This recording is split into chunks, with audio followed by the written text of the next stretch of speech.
Good afternoon, everyone. Today is February 13th, 2021, and today we're going to read the book of Ruth, which is a fairly short book. It's four chapters, but four important chapters.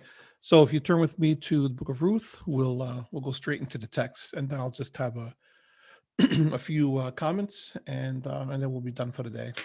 Yahweh willing, next week we will have a full blown hour and a half study.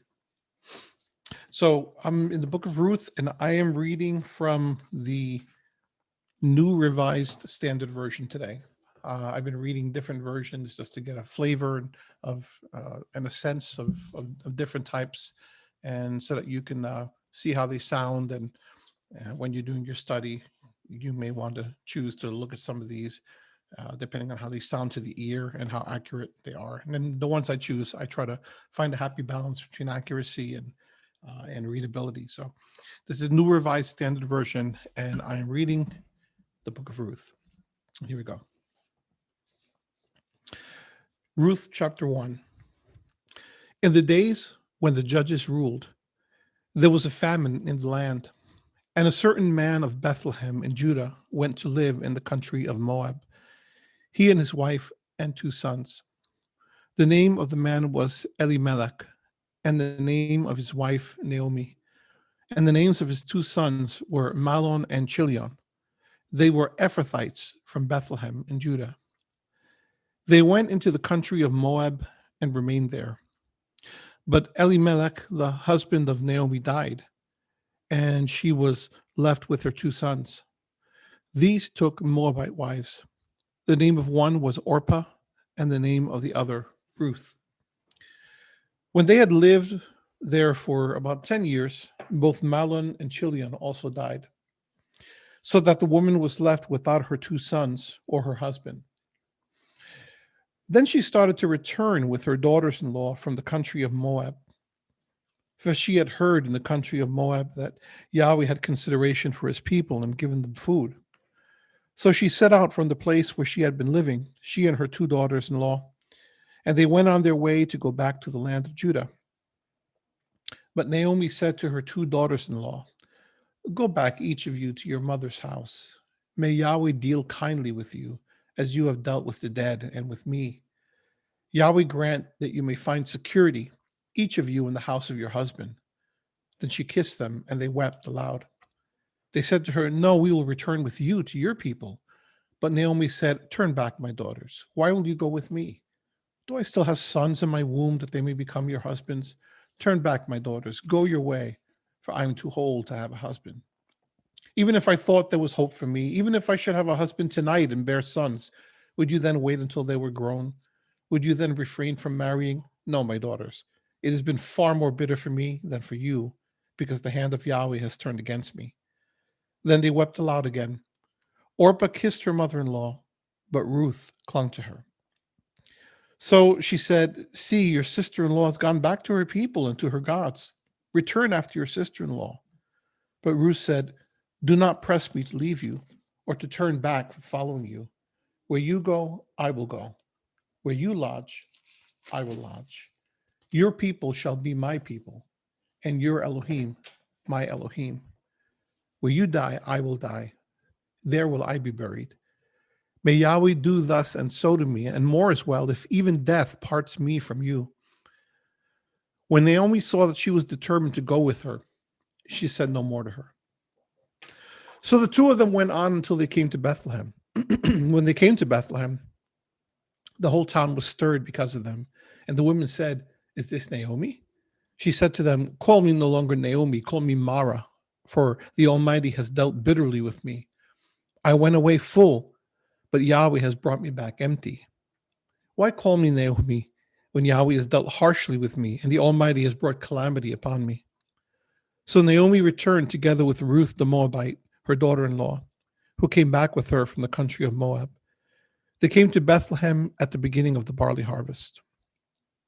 Chapter 2. Now Naomi had a kinsman on her husband's side, a prominent rich man of the family of Elimelech, whose name was Boaz. And Ruth the Moabite said to Naomi, "Let me go to the field and glean among the ears of grain. behind someone in whose sight I may find favor. She said to her, Go, my daughter. So she went. She came and gleaned in the field behind the reapers. As it happened, she came to the part of the field belonging to Boaz, who was of the family of Elimelech. Just then Boaz came from Bethlehem. He said to the reapers, Yahweh be with you.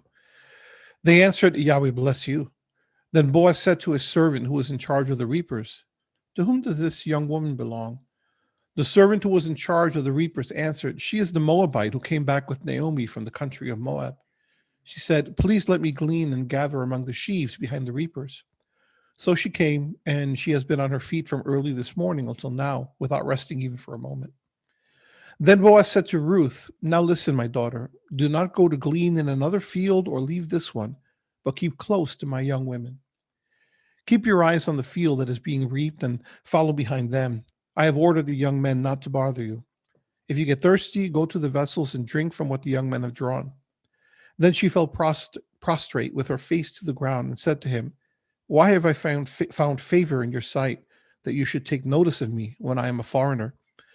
But Boaz answered her, All that you have done for your mother-in-law since the death of your husband has been fully told me, and how you left your father and mother and your native land and came to a people that you did not know before. May Yahweh reward you for your deeds, and may you have a full reward from Yahweh, the Elohim of Israel, under whose wings you have come for refuge. Then she said, May I continue to find favor in your sight, my master, for you have comforted me and spoken kindly to your servant, even though I am not one of your servants. At mealtime, Boaz said to her, Come here and eat some of this bread, and dip your morsel in the sour wine. So she sat beside the reapers, and he heaped up for her some parched grain. She ate until she was satisfied, and she had some left over. When she got up to glean, Boaz instructed his young men, Let her glean even among the standing sheaves, and do not reproach her. You must also pull out some handfuls for her from the bundles, and leave them for her to glean, and do not rebuke her.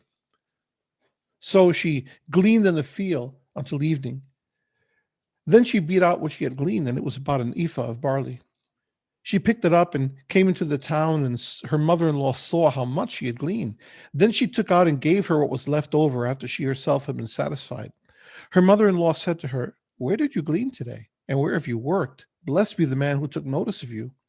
So she told her mother-in-law with whom she had worked, and said, The name of the man with whom I work today is Boaz. Then Naomi said to her daughter-in-law, Blessed be he by Yahweh, whose kindness has not forsaken the living or the dead. Naomi also said to her, The man is a relative of ours, one of our nearest kin. Then Ruth the Moabite said, He even said to me, Stay close by my servants until they have finished all my harvest. Naomi said to Ruth, her daughter-in-law, It is better, my daughter, that you go out with his young women, otherwise you might be bothered in another field. So she stayed close to the young women of Boaz, gleaning until the end of the barley and wheat harvests, and she lived with her mother-in-law. Chapter 3. Naomi, her mother-in-law, said to her, My daughter, I need to seek some security for you, so that it may be well with you. Now, here is our kinsman Boaz, with whose young women you have been working.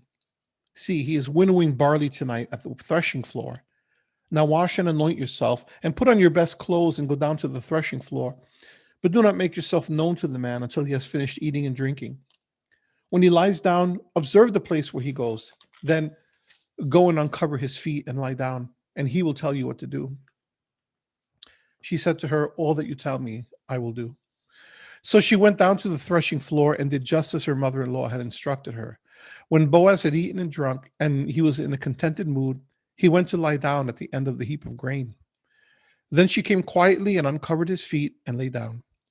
At midnight, the man was startled and turned over and said, and there, lying at his feet, was a woman. He said, Who are you? And she answered, I am Ruth, your servant. Spread your cloak over your servant, for you are next of kin. He said, May you be blessed by Yahweh, my daughter. This last instance of your loyalty is better than the first. You have not gone after young men, whether poor or rich. And now, my daughter, do not be afraid. I will do for you all that you ask, for all the assembly of my people know that you are a worthy woman. But now, though it is true that I am a near kinsman, there is another kinsman more closely related than I. Remain this night, and in the morning, if he will act as next of kin for you, good, let him do so. If he is not willing to act as next of kin for you, then as Yahweh lives, I will act as next of kin for you. Lie down until the morning. So she lay at his feet until morning, but got up before one person could recognize another, for he said it must not be known that the woman came to the threshing floor. Then he said, bring the cloak you are wearing and hold it out. So she held it, and he measured out 6 measures of barley and put it on her back. Then he went into the city. She came to her mother in law, who said, how did things go with you, my daughter? Then she told her all that the man had done for her, saying, he gave me these 6 measures of barley, for he said, do not go back to your mother in law empty handed. She replied, wait, my daughter, until you learn how the matter turns out, for the man will not rest, but will settle the matter today. Chapter 4. No sooner had Boaz gone up to the gate and sat down there than the next of kin of whom Boaz had spoken came passing by. So Boaz said, come over, friend, sit down here. And he went over and sat down. Then Boaz took 10 men of the elders of the city and said, sit down here. So they sat down. He then said to the next of kin, Naomi, who has come back from the country of Moab, is selling the parcel of land that belonged to our kinsman Elimelech. So I thought I would tell you of it and say, buy it in the presence of those sitting here and in the presence of the elders of my people. If you will redeem it, redeem it. But if you will not, tell me, so that I may know. For there is no one prior to you to redeem it, and I come after you. So he said, I will redeem it. Then Boaz said, the day you acquire the field from the hand of Naomi, you are also acquiring Ruth the Moabite, the widow of the dead man, to maintain the dead man's name on his inheritance. At this, the next of kin said, I cannot redeem it for myself without damaging my own inheritance. Take my right of redemption yourself, for I cannot redeem it. Now, this was the custom in former times in Israel concerning redeeming and exchanging. To confirm a transaction, one party took off a sandal and gave it to the other. This was the manner of attesting in Israel. So when the next of kin said to Boaz, acquire it for yourself, he took off his sandal. Then Boaz said to the elders and all the people, today you are witnesses that I have acquired from the hand of Naomi all that belonged to Elimelech and all that belonged to Chilion and Mahlon. I have also acquired Ruth the Moabite, the wife of Mahlon, to be my wife, to maintain the dead man's name and his inheritance, in order that the name of the dead may not be cut off from his kindred and from the gate of his native place. Today you are witnesses. Then all the people who were at the gate, along with the elders, said, we are witnesses. May Yahweh make the woman who is coming into your house like Rachel and Leah, who together built up the house of Israel. May you produce children in Ephrathah and bestow a name in Bethlehem. And through the children that Yahweh will give you by this young woman, may your house be like the house of Perez, whom Tamar bore to Judah. So Boaz took Ruth, and she became his wife. When they came together, Yahweh made her conceive, and she bore a son. Then the women said to Naomi, blessed be Yahweh, who has not left you this day without next of kin, and may his name be renowned in Israel. He shall be to you a restorer of life and a nourisher of your old age. For your daughter-in-law who loves you, who is more to you than 7 sons, has borne him. Then Naomi took the child and laid him in her bosom and became his nurse. The women of the neighborhood gave him a name, saying, a son has been born to Naomi. They named him Obed. He became the father of Jesse, the father of David.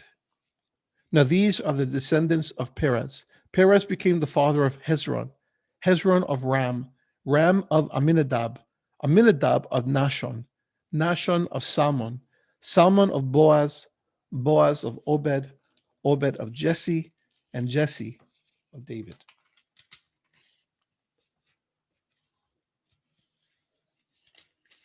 This is the little scroll or Megillah of Ruth.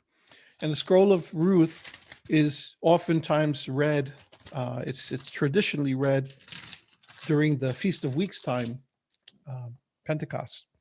And I think if you look at the text, you can see the reason, or at least part of the reason why that is, and that's because of the emphasis on the harvest. And if you look particularly at over at verse, I'm just going to point out a few things in the text. I'm not going to do like a full-blown commentary, but there are a lot of interesting things going on in the book in the book of Ruth. So I'll just point to a few of them. So if you go over to verse, let's see here, chapter.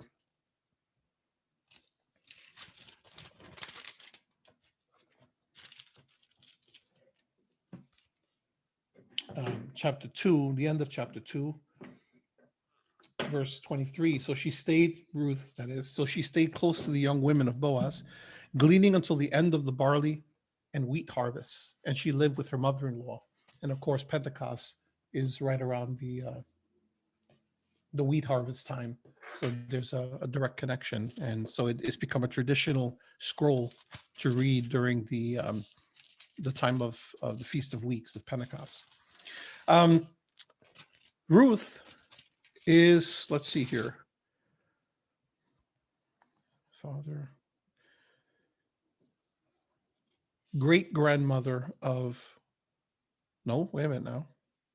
Am I right? Let's see. David is his father. Yes, great grandmother of King David.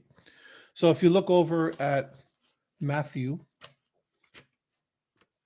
and what I'm going to do is I'm going to jump between a couple of translations here. So just to make it easier to find stuff. So I'm using an NIV here. Matthew chapter 1.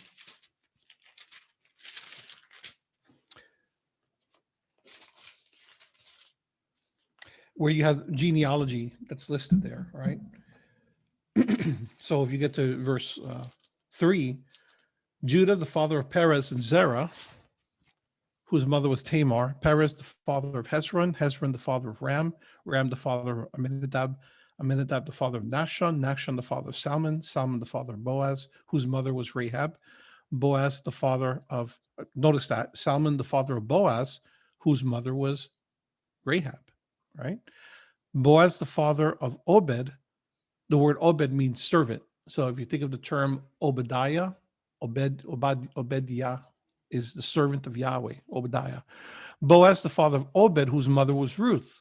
Obed, the father of Jesse, and Jesse, the father of King David. But notice that Boaz's mother was Rahab. Well, who was Rahab? Right. So we're told in the very beginning, and these are kind of little connections of things that you miss if you kind of read through the text quickly and you just kind of take it for granted. Oh, the book of Ruth, you just kind of read through it, right? And we miss little things like this sometimes. So in chapter 1 of Ruth, it says, in the days when the judges ruled. So we're told that the context of this is the days of the judges, right? And we're told that this man was a man of Bethlehem, who's a man of Judah, right? So you see that connection here in Matthew. You have the lineage of Judah that's given here, right? Because that's the lineage of the Messiah, which is the whole reason why the book of Ruth is in there, because it's part of the history of the lineage of the Messiah. But it's interesting that Ruth was a woman of Moab, right? Well, what is Moab? Well, Moab is, Moab was what? Child of remember who? Can anybody put that in the chat? Where do you first hear of Moab? Let's go to the book of Genesis. There it is. Thank you, Pamela. Lot. All right. So if you go to Genesis 19, which is when the angels come and pull Lot and his family out of Sodom, then down in verse 30 of Genesis 19, it says, Lot and his two daughters left Zoar and settled in the mountains. And, they eventually got their dad drunk. And from that union, verse 36, so both of Lot's daughters became pregnant by their father. The older daughter had a son, and she named him Moab. He is the father of the Moabites of today, right? And then the younger daughter also had a son. She named him Ben-Ami. These are not good names. Moab means from father, right? Ben-Ami means son of my people. These are not good names, right? In terms of the origins. He is the father of the Ammonites of today. So the Ammonites, Ammon is the capital of what? Jordan, right? So you think of the Jordanians. The Jordanians are children of Ammon, descendants, right? And then you have the Moabites, and the Moabites, history is a little bit more complicated, but I want to say that the area of Saudi Arabia is where the Moabites would typically, I don't know, I have to double check to see if they're actually descendants of the Moabites, but the bottom line is that the beginnings of Moab, Ammon were not good beginnings. And I point that out and I make a big emphasis on that because we tend to want things very cleanly in our biblical accounts, right? And that's not the way the Bible is, right? The Bible is, it gives you the good, the bad, and the ugly. And there are lessons, there are all kinds of lessons. And, I'm not going to go into an entire sermon here, but there are all lessons that we can learn from that. So when you look at, when you go back to the genealogy in Matthew,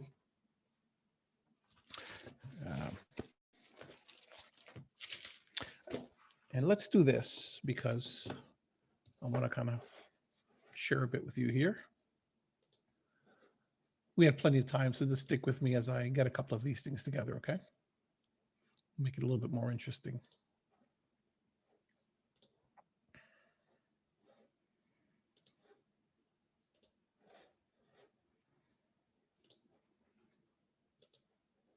Okay.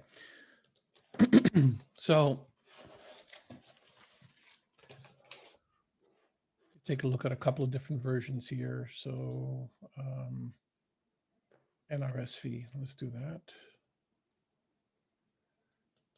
Okay. And then let's also do NASB. Okay. All right, so can everybody see that, by the way? Okay, excellent.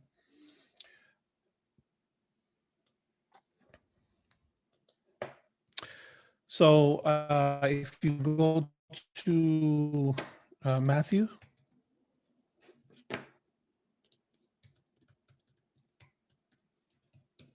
Matthew 1, verse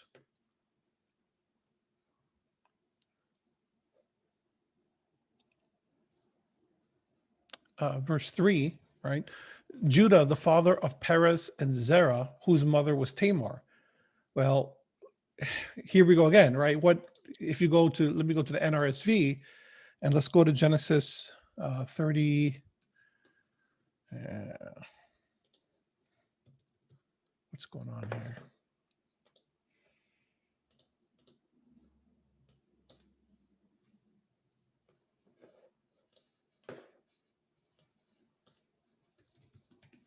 Uh, 38.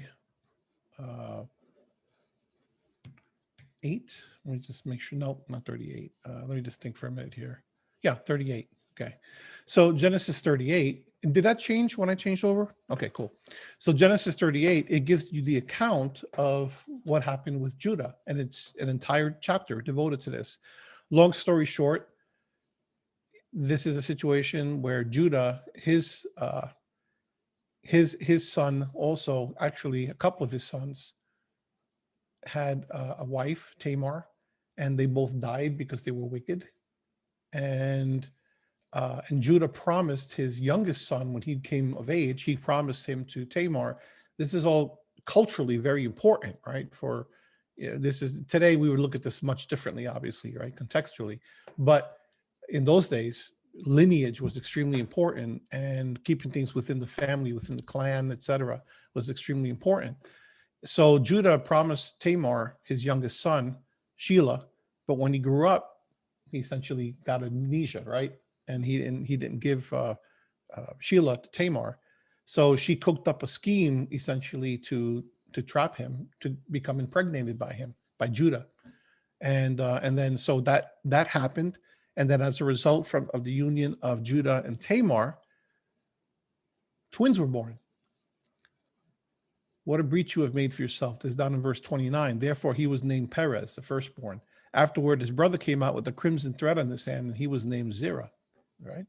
So when you go back over to Matthew 1, and you see this account, Judah, the father of Perez and Zerah, whose mother was Tamar, it's interesting that for all the major ones, right, we're not told that for Jacob, we're not told that the father of Judah and his brothers, we're not told who the mother of Judah was necessarily, right?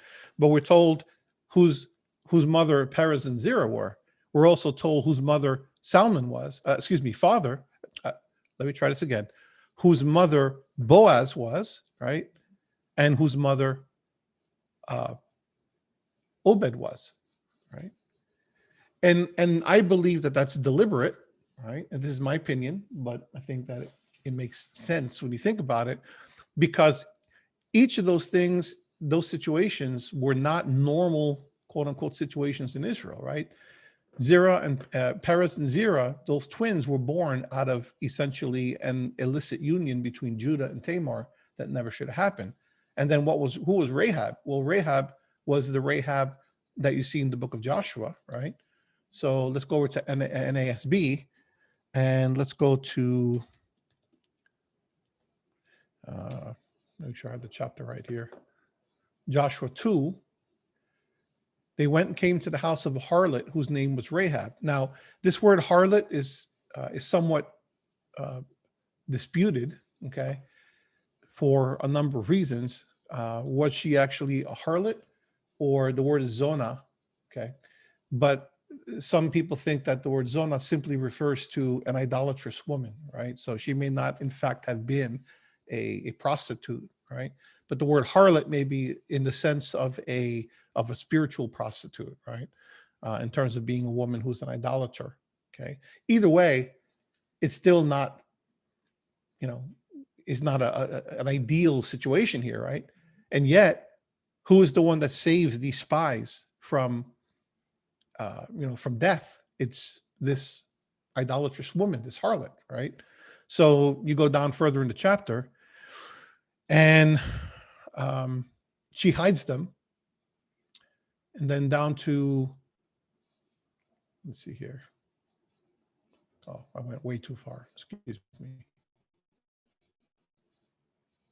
Okay, let's try that again.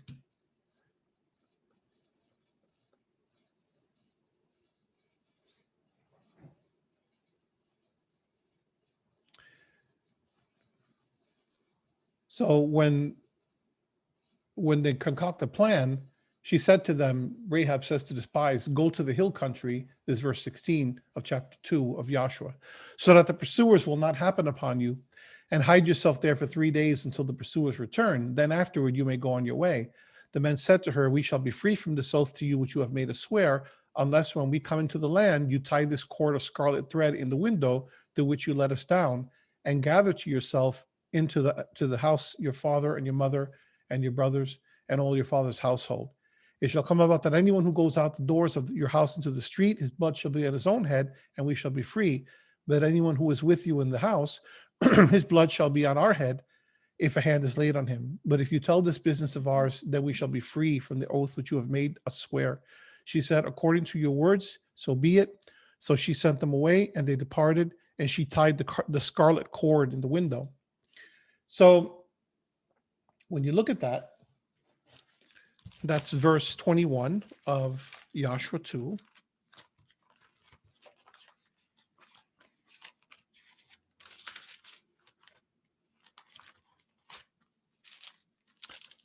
Yeah, give me a second.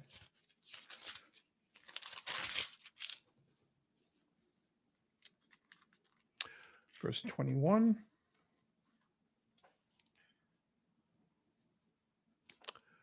Alrighty. Okay.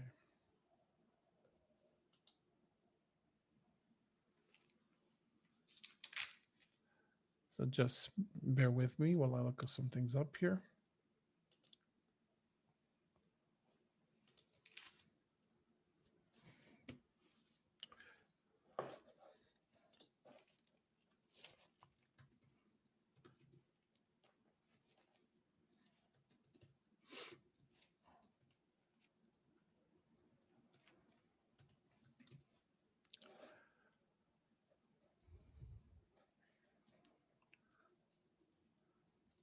I'm trying to find, and it's not coming to me at the moment, where the fulfillment of this was. And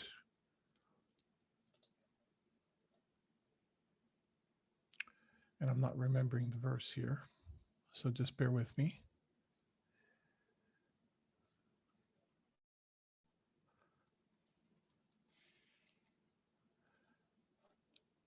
Okay. Chapter 6. Okay. Do you still see the passages? Okay, let me go back to it here.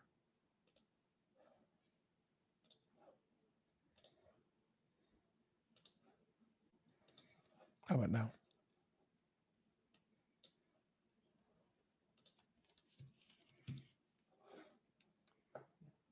Okay.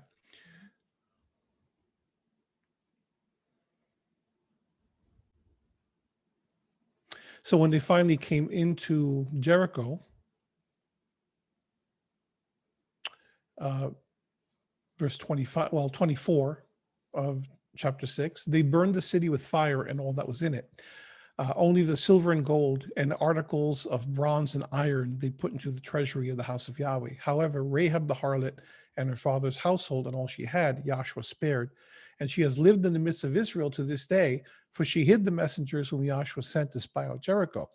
So here's another situation where, similarly to Ruth, who was a Moabite, right? She's a foreigner, as this woman also was a foreigner.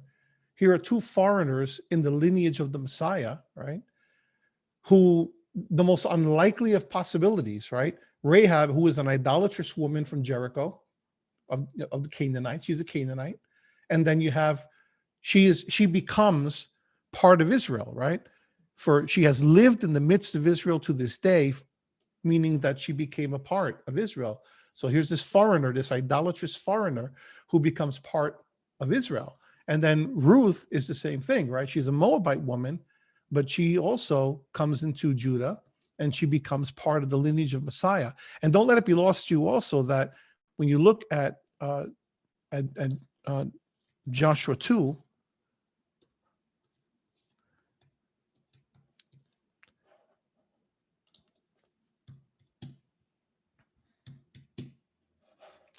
it says that she tied a crimson cord in the window. Well, what is a crimson cord? What is crimson? Crimson is a very deep shade of red. It's almost like a scarlet color, right? Which is symbolic of blood, right? So there's something going on there, right? Why a crimson cord, right? Well, we can do a whole sermon on that too. But don't forget, when you look back at the account in Genesis 38, did you see it when it tells you about at the very end when the babies were born?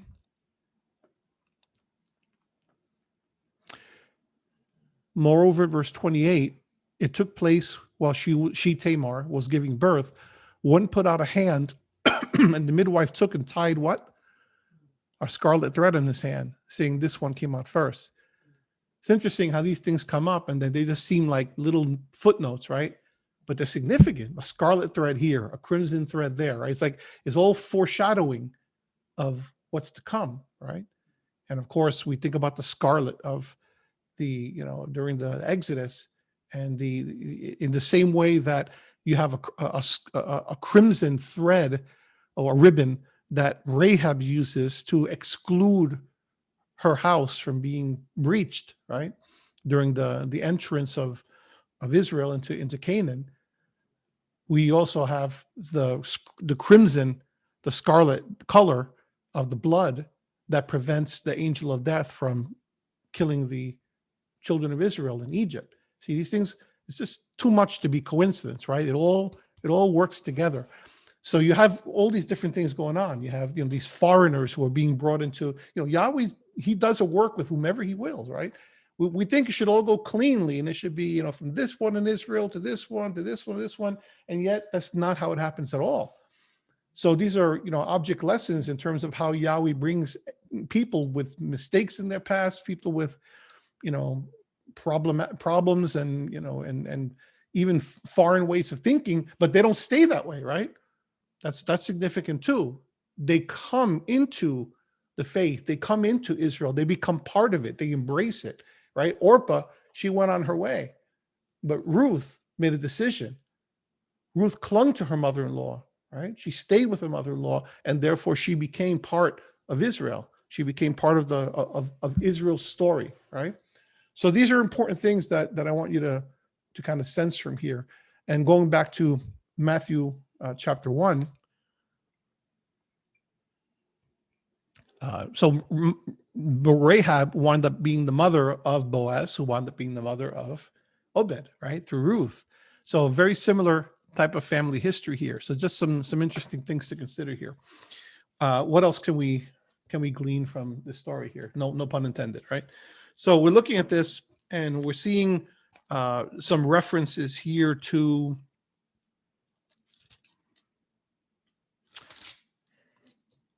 different cultural things. So we're talking about the barley harvest, and of course, we know the barley harvest when from the book of Exodus, right? And there's this practice. What is going on in the field with these sheaves and going behind the reapers and picking up the sheaves? Well, this is a process in the scriptures that is referred to as gleaning, not leaning, but gleaning. Okay, and gleaning, you find that in the book of Exodus.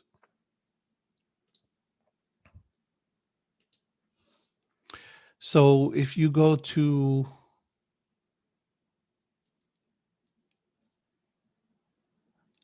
well, I thought it was in the book of Exodus. Maybe it's Deuteronomy. Okay, hold on. Okay, let me see.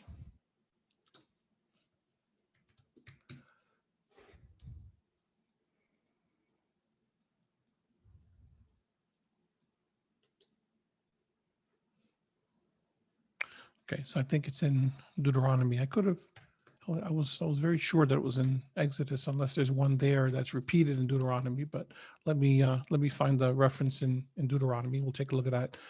Okay, so 24:19.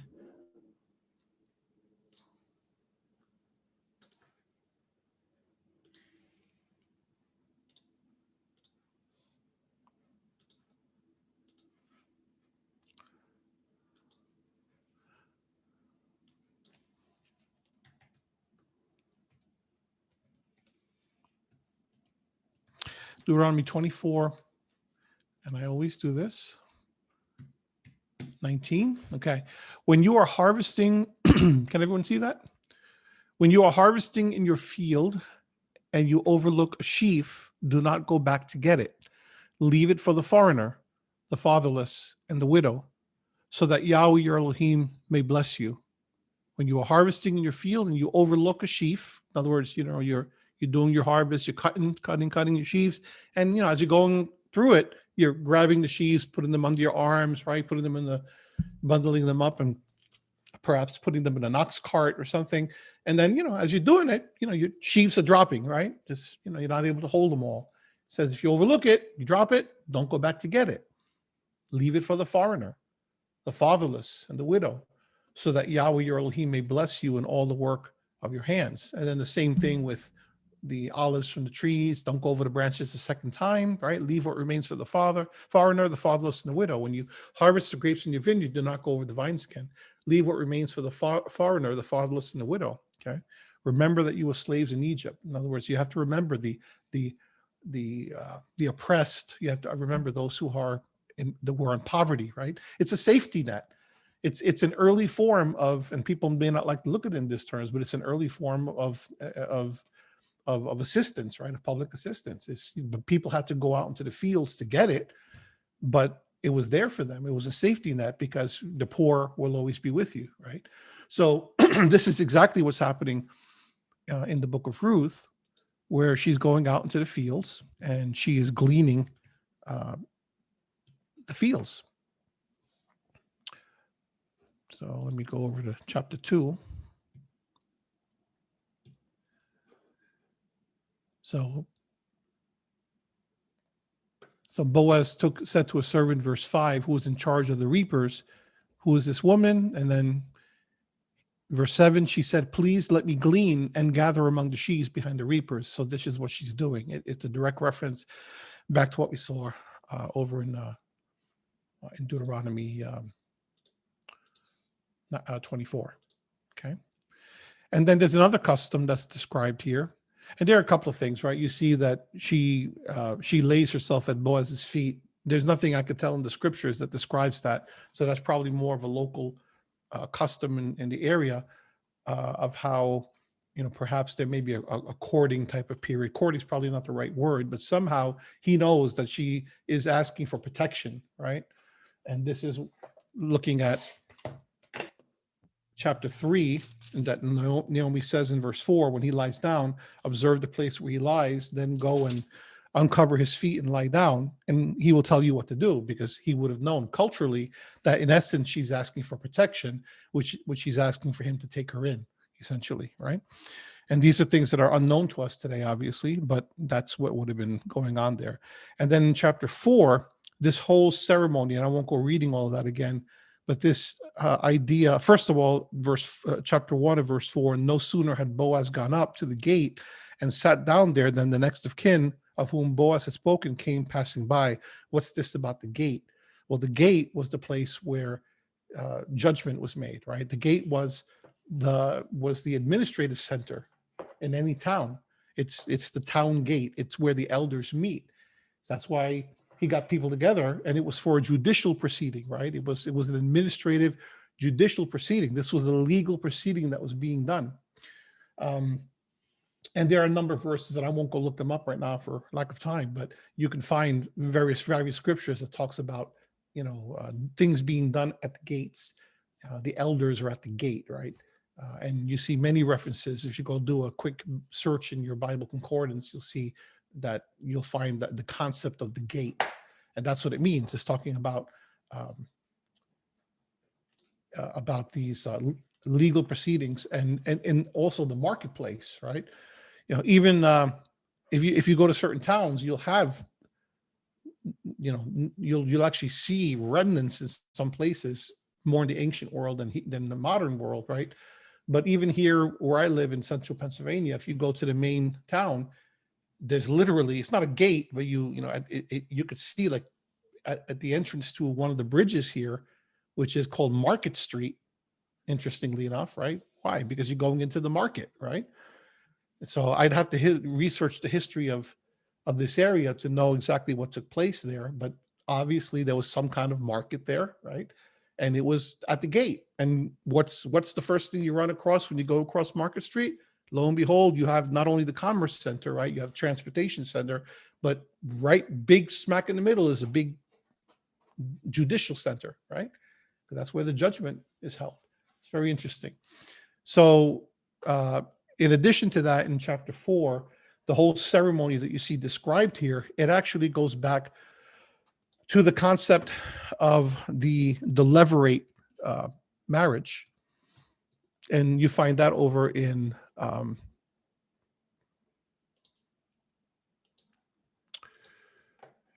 let's see now, Deuteronomy 25. So in Deuteronomy 24, you saw gleaning, right? So in Deuteronomy 25,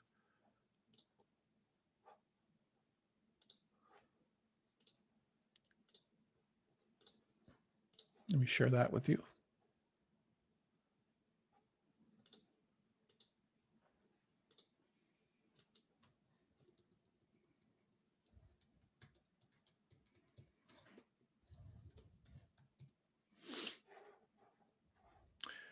Beginning with verse 5, when brothers live together and one of them dies and has no son, the wife of the deceased shall not be married outside the family to a strange man. Her husband's brother shall go into her and take her to himself as wife and perform the duty of a husband's brother to her.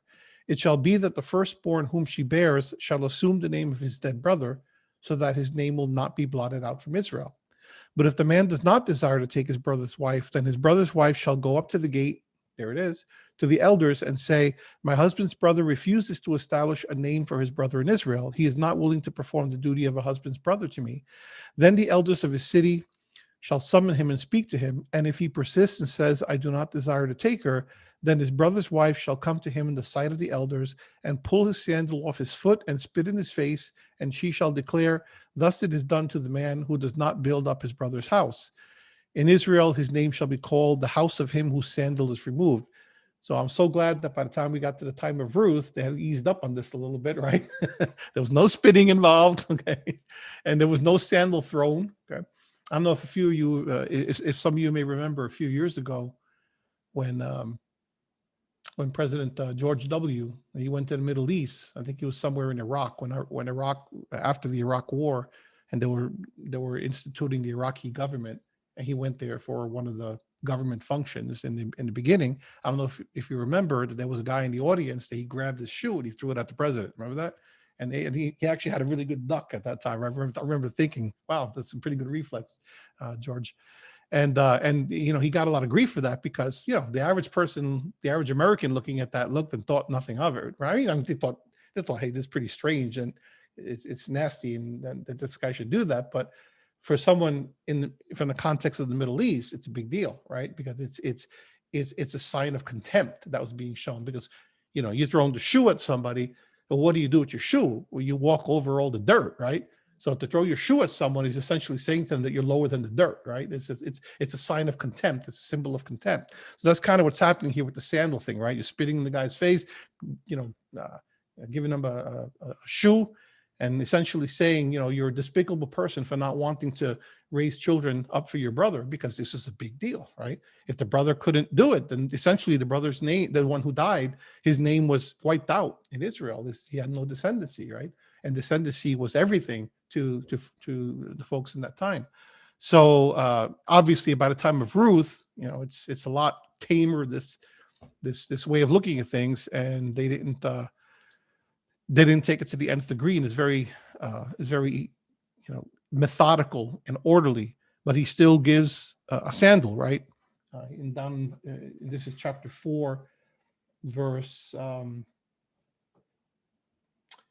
7. Now, this was the custom in former times in Israel concerning redeeming and exchanging, right? Redeeming and exchanging. So it's kind of a combination of redeeming and exchanging, like making a transaction, but it's also taking into account the law of the levirate. Why?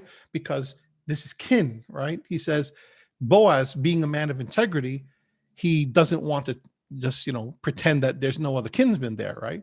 There's someone else. So that's the difference too, that it's not necessarily brothers, right? Brother, but it's within the family.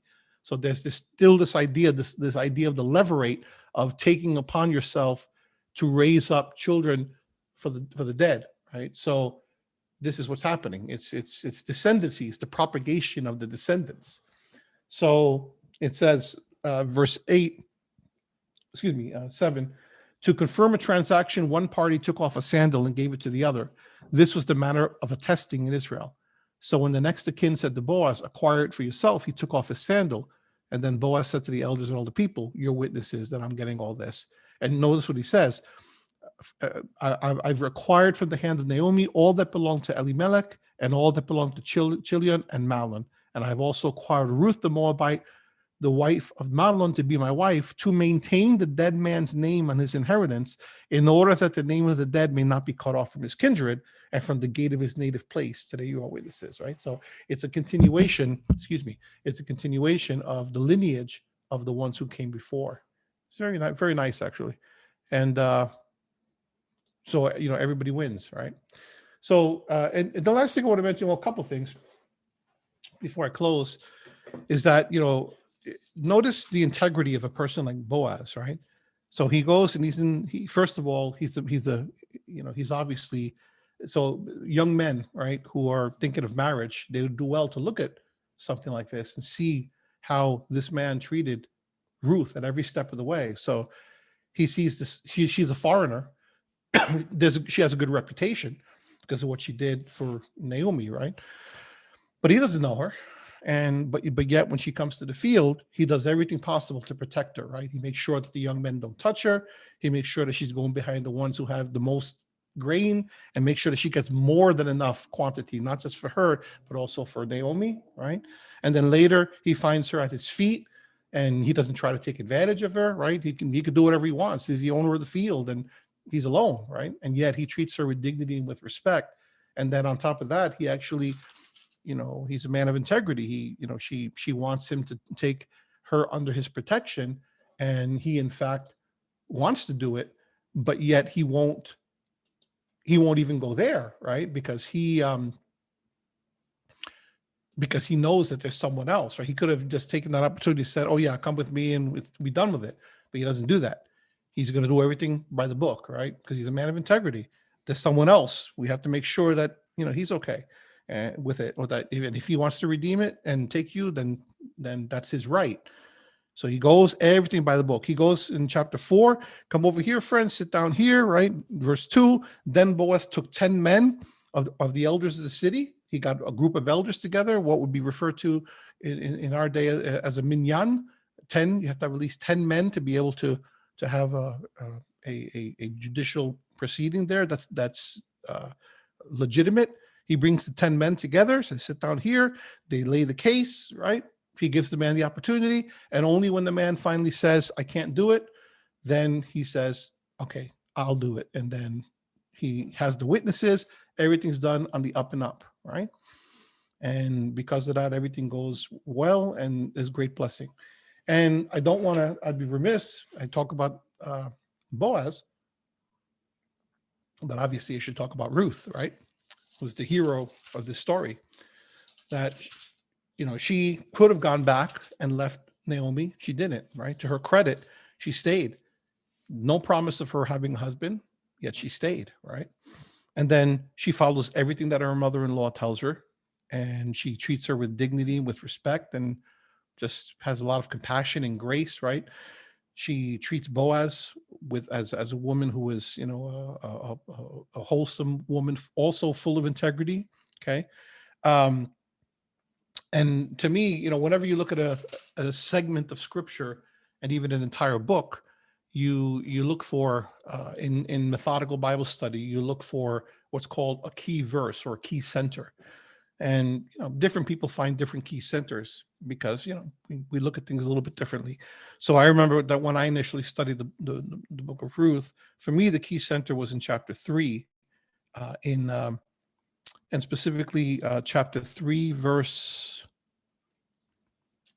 11, when he says to her, "And now, my daughter, do not be afraid. I will do for you all that you ask. For all the assembly of my people know that you are a worthy woman." Right? Anashis Kayil. I'm not sure if it actually uses that term there. Let me just take a quick look at that. That's 3 verse 11.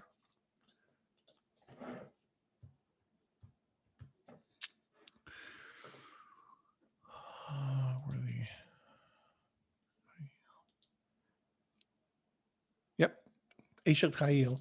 What is Eshet Chayil? Why is that significant? A worthy woman? Because that's the exact term from where we get the concept of the worthy woman in the book of Proverbs, right? In the book of Proverbs, that she's referred to as an Eshet Chayil, a worthy woman. Did Solomon have that in mind when he wrote the book of Proverbs? Perhaps, right? Perhaps. Eshet Chayil, you're a worthy woman. And everywhere throughout the book is infused with, all right? So when I used that as a key center, all the verses all the different segments, I found sections that proved that she was a worthy woman, right? They kind of branched out from that, radiating from that one hub of 3 verse 11. And by the time you get to chapter 4 verse 13, and it describes how those blessings came out, right? So Boaz took Ruth and she became his wife. When they came together, Yahweh made her conceive. She bore a son. And the women said to Naomi, "Blessed be Yahweh, who has not left you this day without next of kin, and may his name be renowned in Israel. He shall be to you a restorer of life and a nourisher of your old age. For your daughter-in-law who loves you, who is more to you than 7 sons," that's how much, how beloved she was to her, "has borne him." Then Naomi took the child, laid him in her bosom, and became his nurse. So, and whenever you're reading scripture, right, you're meant to get allusions, Allusion, allusions to other sections of scripture. Those are not accidental. The writers put things in there and use language choices to elicit different emotions and different remembrances, right, of the Exodus motif, right, the scarlet, etc. And here's no different. So Naomi takes the child, lays him in her bosom, and becomes his nurse. What does that remind you of? Anything? Anybody in the chat? Does that remind anyone of anything? So you have this mother, Ruth, who's a worthy woman, and then she has this baby, and then someone who's another key character in the story, Naomi, takes this child and becomes the nurse to this the nurse to this child. Moses, yes, Pamela, exactly. Yeah, it reminds you of Moses, right? When his mother, who helps him to escape, she actually winds up becoming his, after they were all supposed to die, she saves his life and she winds up nursing him. And this is meant to remind you of that. The women of the neighborhood gave him a name, saying, "A son has been born to Naomi." They named him Obed, and he became the father of Jesse, the father of David. So there's all this connection here, you see. And then the last few verses are verses that are used in the book of Matthew to describe to a T that lineage, and she becomes she is the grandmother of David, and who inherited, right, many of the traits of his great grandfather and great grandmother in terms of his integrity and his, his grace and his compassion and his love. Don't think that those things come by accident, right? They don't come by accident. You learn them from your mother and from your grandmother and from your great grandmother, right? And we don't know all the history of everyone directly because we're not told, like when David was a baby, when he was growing up, but we know his parentage and his lineage. And we know that if he had learned from his mother and from his grandmother, great grandmother, I'm not sure. I have to look at the genealogies to see if we have any clues. I don't know if Ruth would have still been alive by the time David was born. Maybe not. But then again, people lived for a very long life back then. Maybe she was alive. I don't know. But certainly her child, right, would have known. Jesse would have known. Not Jesse, but her Obed, who was the grandfather of Jesse, right? So that would have been, let me try that again, the grandfather of David, right? So Obed would have been the grandfather of Jesse. Obed would have been the father of Jesse, the grandfather of David. So David may have learned from his grandfather, right? And his grandfather would have learned from who? From his father and mother, who were Boaz and Ruth, right?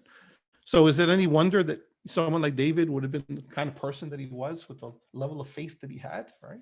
That doesn't come by accident, right? So there are other things that we could look at there, but I think that's plenty to give you some food for thought.